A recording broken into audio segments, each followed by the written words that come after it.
The wind doesn't just move across a mountainside, it gathers what the centuries leave behind. Smoke from vanished campfires, footprints scoured away by snow, the faint pulse of a story no one wrote down.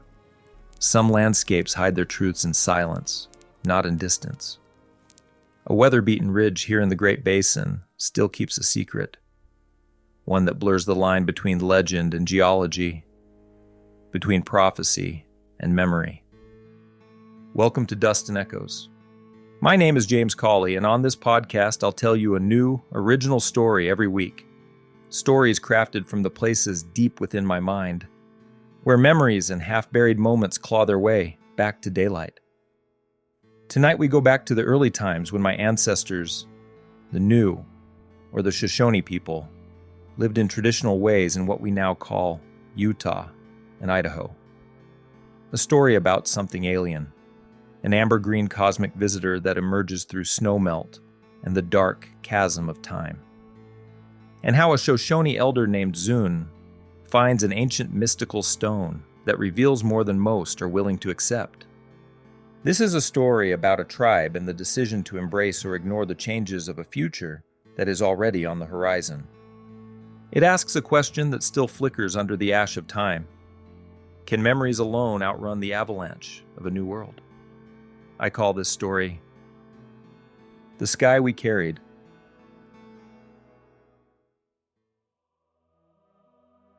They came not as one, but as many. An armada born of silence and frost, stones flung from a cradle of fire in the cold dark between stars. They came from beyond the moon's reckoning and fell northward through black skies onto a world still gripped by ice. They struck without warning or omen, save for the trembling of snow as it turned to steam, then to rain, and at last to nothing. The sky split open, mountains bled fire, forests drowned. Great beasts screamed beneath the boiling heavens, and rivers wept black mud. Ice ignited and ran like oil down the flanks of the world. In that long night, fire walked upon the earth. The interplanetary colossus shattered on impact. Its heart, now a shard no larger than an apple, was caught in the melting veins of dying glaciers and lay caged for ages in blue darkness. When meltwater teased it free, the shard slid through glacial runoff and surrendered itself to ancient, unnamed rivers, pressed through what would become the ribs of mountains, polished smooth by distance, nature, and the slow mathematics of time. It settled at last in the belly of Lake Bonneville, where silt and sand entombed it. When that angry sea fled its bounds, the shard fled too, buried beneath cool red clay. Yet the land forgets nothing. Wind, rain, and the patient hands of erosion peeled back the world grain by grain until the dull shape lay exposed again, waiting beneath a thin blanket of dust. Many years later. 1810, Salt Lake Valley. The coals hissed low as Dzoon leaned in, the heat brushing his face like breath. He watched the wood crackle down to its glowing roots. He had built many fires. This one felt wrong. Not a single bird called, not even the lonesome owl. The mountains crouched like spirits in the east. At the edge of firelight, something flickered, neither orange nor red, but a shimmer like wet stone in moonlight. Dzoon brushed aside the dust and uncovered a green object, deeper than moss or water, a wound in the dark. Cold and smooth as smoke-polished river rock, it bloomed when held above the flames. Opal light trembling with blue, jade, and ghost-white veins like frozen fire. Dzoon did not know why he took it, only that he must. Far beneath the land, or far beyond it, something in the stone remembered, or woke a memory in him. Wrapped in buckskin, the shard pulsed like a coal that would not die, not warm, just present. Smoke leaned drunkenly toward his pouch, as if the stone were a quiet star pulling the world around it. That night he slept with the fire low and dreamed. As he drifted away into the dream world, the stone glowed green in his pouch. Whispers of things to come. secrets revealed in the way of one who can see past the walls they built in their own minds. He stood upon a plain he did not know. The sky swallowed the stars. Ash drifted like water, and distant men in blue and gray marched wordlessly. Forests fell behind them. A village like his own dissolved into smoke. He woke with dust in his mouth. The stars were still glowing bright overhead. His fire was nearly out. He reached down into the pouch and removed the stone. It was glowing. He knew this was the magic that gave him the vision that he just had. He contemplated throwing the stone out into the darkness, to cast it aside. What could he do with visions like these? He was not a leader of his people, but an old man just looking to travel to the city of rocks alongside his people in peace. But as he looked into the deep glow coming from the stone, galaxies spun in his mind. He knew that this stone had found him for a reason. What that reason is scared him deeply. Coyotes howled as he once again closed his eyes. This time, just darkness. No dreams.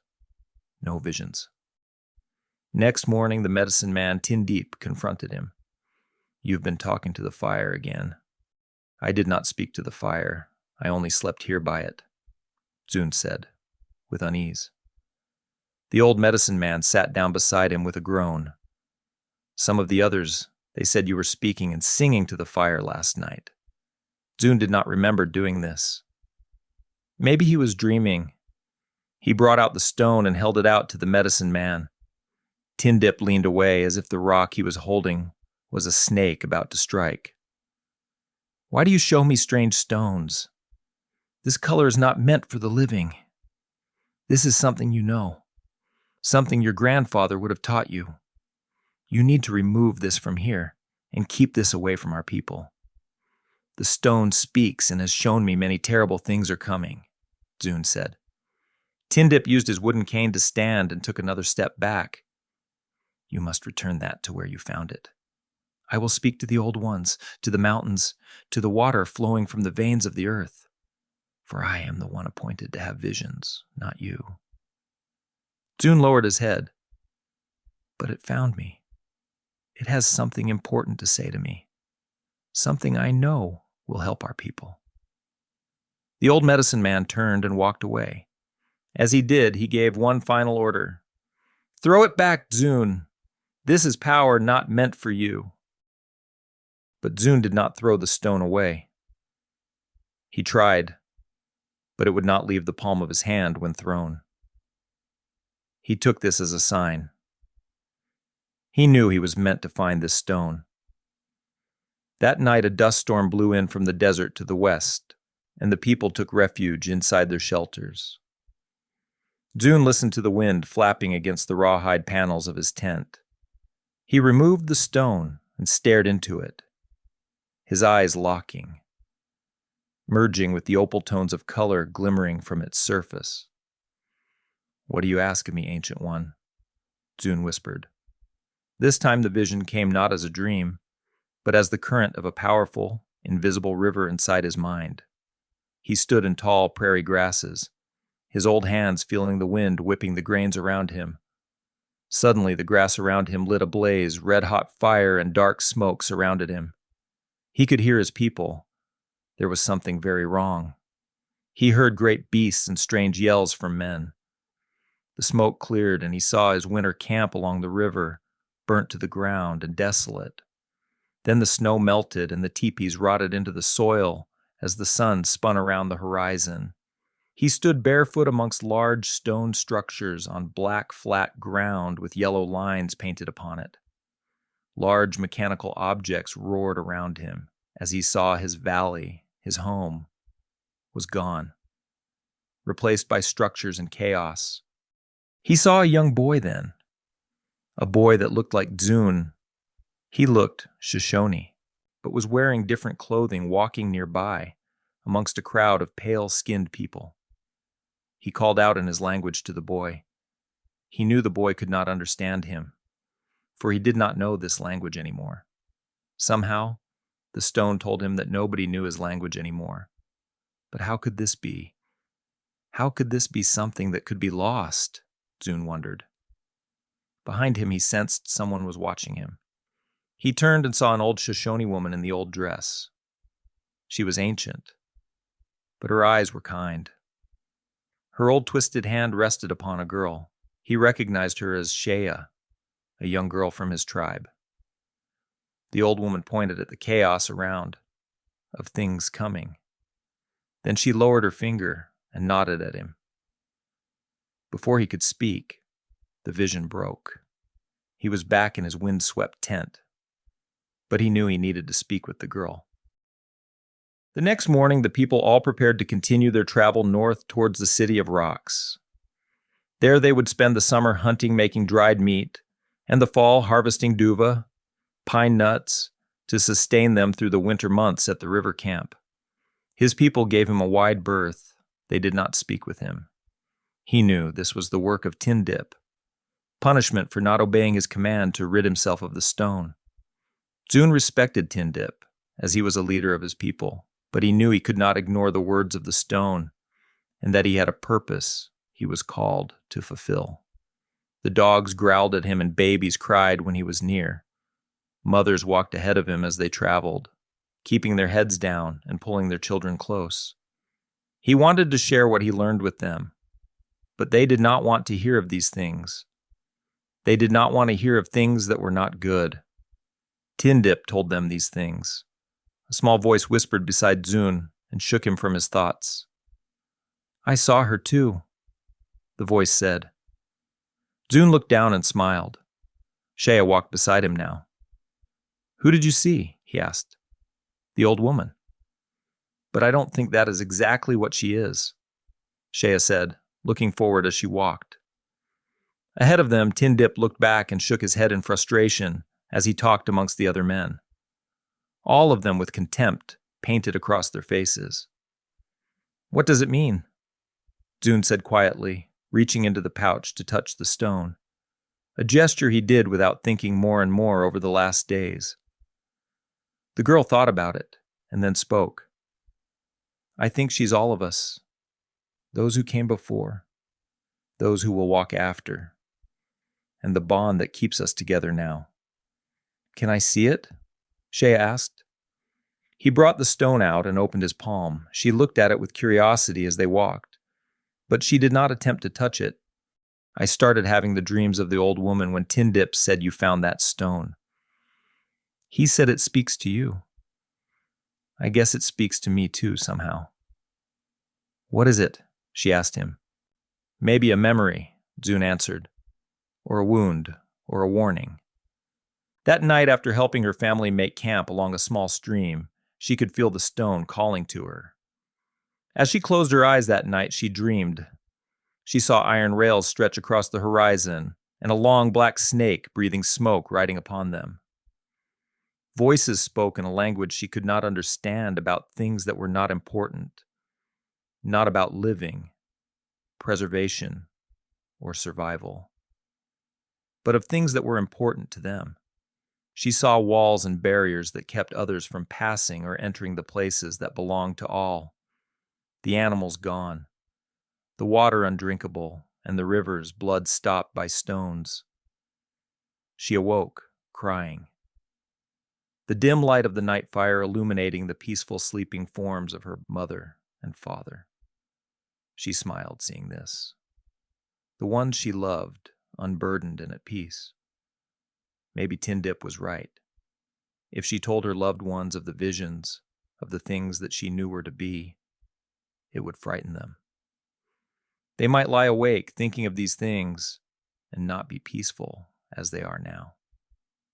Could she take this away from them? Would she add this burden to the happy lives of her people? She knew that somehow Dzoon and her were connected. They had choices that needed to be made about these burdens. She could feel the old woman watching her, watching them from somewhere high up on the mountain. She knew she always would be watching. This gave her comfort, and she found sleep once again. The next morning, while the smell of smoke hung heavy across the camp, she found Dzoon sitting by the creek watching the dragonflies dance on the water. The stone was in his hand. Shaya sat next to the old man and watched in silence with him. After several moments, he spoke. "Did you see the long black snake last night in your dream too?" he asked. Shaya nodded as she nervously picked apart a piece of grass with her fingernails. "Why are we the only ones seeing these terrible things, Dzoon? Do we tell the others of the things we have seen? What can we do to stop this from happening?" He rolled the stone in his palm, green glitter dancing in the morning sun. "These are all questions that may have no answers, I'm afraid. I don't think we are meant to stop what is coming.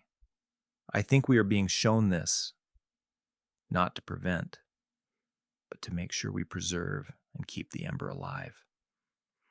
He held out the stone, offering it to her. Her eyes darted from the stone to his, then back to the stone. Slowly, she reached out and took it from his weathered hand, the polished stone smooth and soft in her young, unblemished hand. "How?" she asked.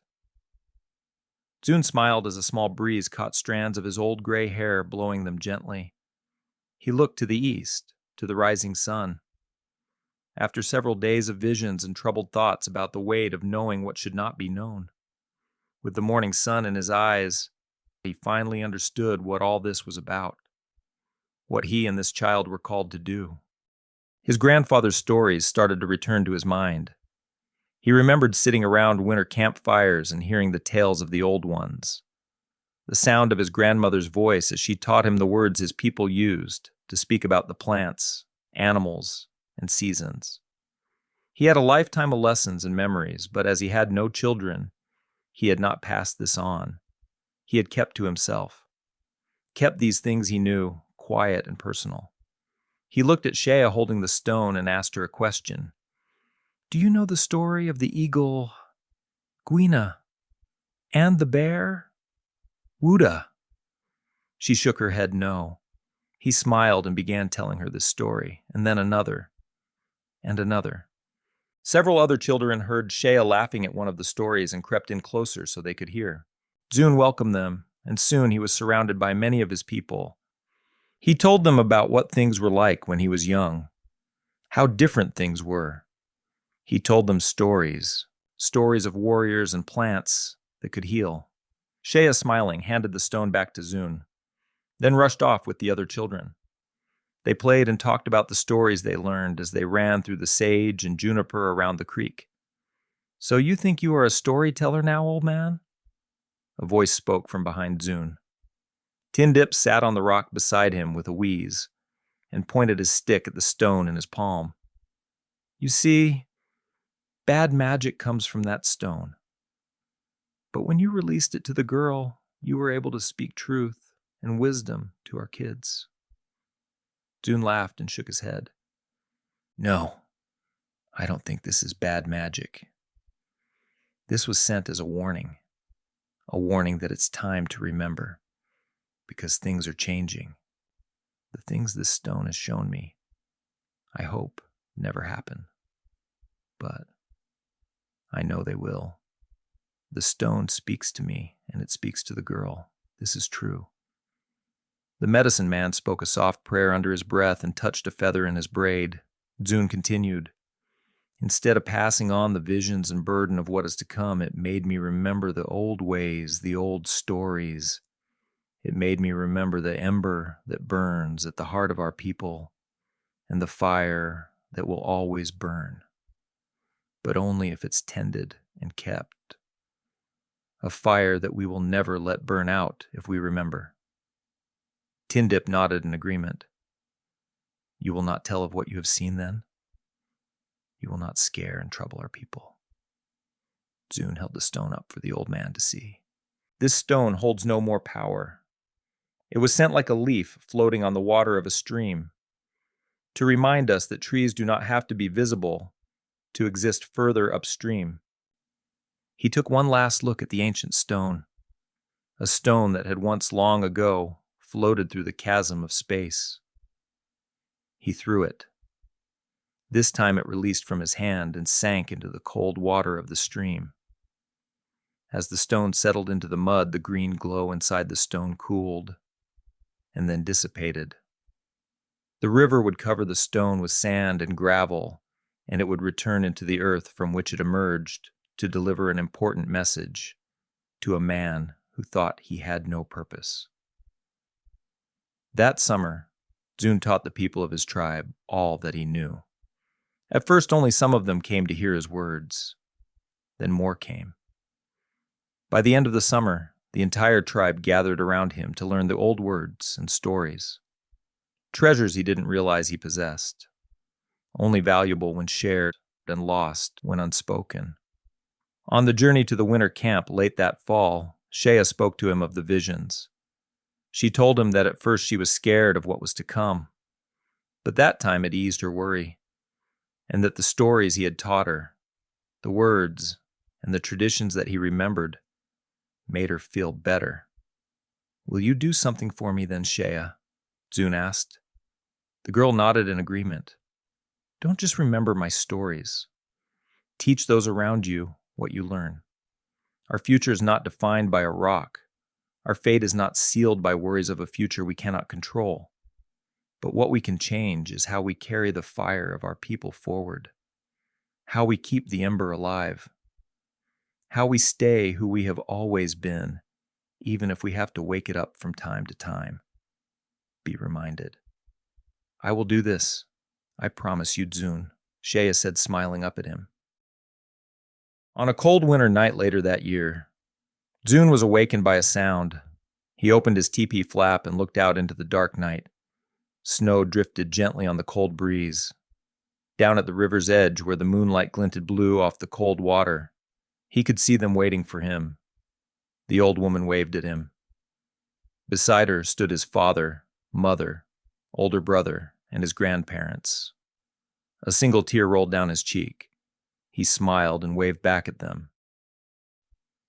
Dzoon passed that night and joined those who walked before him, leaving the world for those who would walk after him.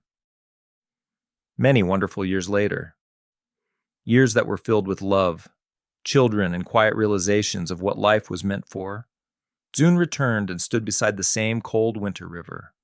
Standing next to the old woman and Shaya's mother and father, they watched with pride through the open door of a teepee. Inside was a little old woman with white hair. She was surrounded by family, her son and his babies, covered in soft furs and comfortable. It was Shaya. She was an old woman now. She smiled as her son told the same stories that Dzoon once told her. He told them with passion and expression as the children gathered around, hanging on every word. She listened as even the smallest of her sweet grandbabies spoke the names of animals, plants, and places in the old language. A gust of wind whipped the tent flap, and she glanced over. She could see them standing by the river waving, and she knew it was time to go. She took one last look at her family, at those who were holding the ember, carrying the light forward. She smiled and closed her eyes one last time. It was in good hands. Under the ice of the cold river, down beyond the cottonwood's roots, a smooth round stone lay buried. Atop of it was the weight of the world pressing down upon it. It would remain there waiting, not to be found, but to whisper a reminder into the ears of those who forget. The end. That was The Sky We Carried, written and performed by the author. Me, James Cawley. A story a bit shorter than my others, but one that carries weight. A story about fire that never cools. The importance of oral traditions. The power of stories just like this one. About an elder who carried memory so the land wouldn't have to scream alone. About a girl who understood that remembering is a form of resistance. And about the thin line between burying something and planting it. If that kind of tale feels like it was spoken straight to you, you're in the right place. I share a brand new story every single week, each one pulled from history's blind spots, the dark corners of memory, and made from old voices that still echo in dark desert canyons. If you like mysterious tales and stories about the thing with long fingers, the one watching you, from just beyond the edge of the fire's light, well, you're in the right place. Those are the kind of stories I like to tell, so please subscribe to this podcast on Spotify, Apple Podcasts, or wherever you get your podcasts. Make sure to rate and leave a comment. It helps more than you know. And if you'd like to explore past episodes or peek behind the curtain at what's coming next, visit our website at enterthedust.com. And as always, I'll be here waiting for you again next week. I'll have the fire stoked and another one of my original stories ready, just for you every Tuesday. Listen deeply and remember that some stories hold power. Sometimes they are misplaced, but they are never truly forgotten. Because stories like that, they just wait for the right person, someone brave enough to step in front of the flames and tell those stories once again.